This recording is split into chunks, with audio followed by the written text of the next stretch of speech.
Bonjour, encore un calcul de limite.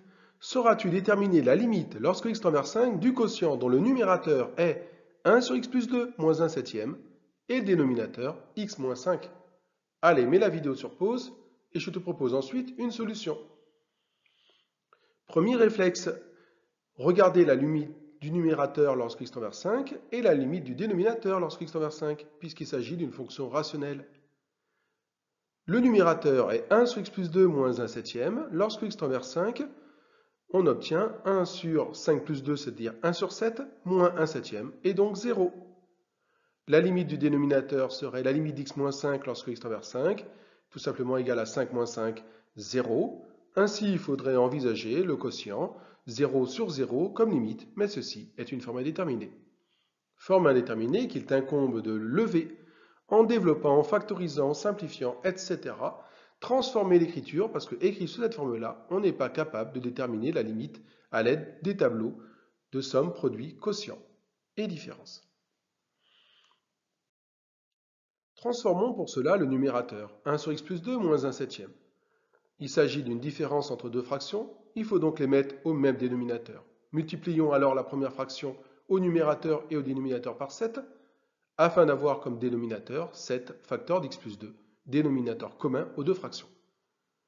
On obtient pour la première fraction 7 sur 7 facteur d'x plus 2, et la deuxième fraction ayant pour dénominateur 7, on multiplie le numérateur et le dénominateur par x plus 2, on obtient x plus 2 sur 7 facteur d'x plus 2. Maintenant que les fractions ont le même dénominateur, il te reste à faire la soustraction 7 moins entre parenthèses x plus 2, c'est-à-dire 7 moins x moins 2.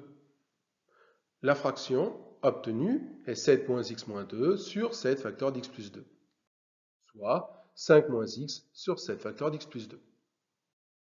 Maintenant qu'on a transformé le numérateur, revenons à la fraction initiale, 1 sur x plus 2 moins 1 septième, le tout sur x moins 5.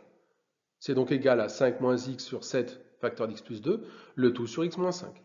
Autrement dit, on est amené à faire un quotient entre deux fractions. La fraction du haut, 5 moins x sur 7 facteur d'x plus 2, et x moins 5, qui est aussi une fraction, c'est x moins 5 sur 1. Or, pour diviser deux fractions, il faut multiplier la première, 5 moins x sur 7 facteur d'x plus 2, par l'inverse de la seconde, c'est-à-dire l'inverse d'x moins 5, autrement dit 1 sur x moins 5. Donc voici l'écriture. Maintenant, on multiplie les numérateurs ensemble et les dénominateurs ensemble. On obtient 5 moins x le tout sur 7 facteur d'x plus 2 facteur d'x moins 5. Mais observe attentivement le numérateur et le dénominateur. Tu es censé observer que 5 moins x et x moins 5 sont des nombres opposés. Ainsi, 5 moins x peut très bien être écrit sous la forme moins 1 facteur d'x moins 5, le tout sur 7 facteur d'x plus 2 facteur d'x moins 5. On peut maintenant, pour x différent de 5 bien sûr, simplifier par x moins 5 la fraction. Je peux le faire, de toute façon je cherche la limite lorsque x tend vers 5. Ainsi, la fraction s'écrit sous forme simplifiée, moins 1 sur 7 facteur d'x plus 2, et ceci est la fraction initiale pour x différent de 5. Cherchons la limite lorsque x tend vers 5 de cette fraction. C'est une fraction, donc on va envisager la limite du numérateur et la limite du dénominateur.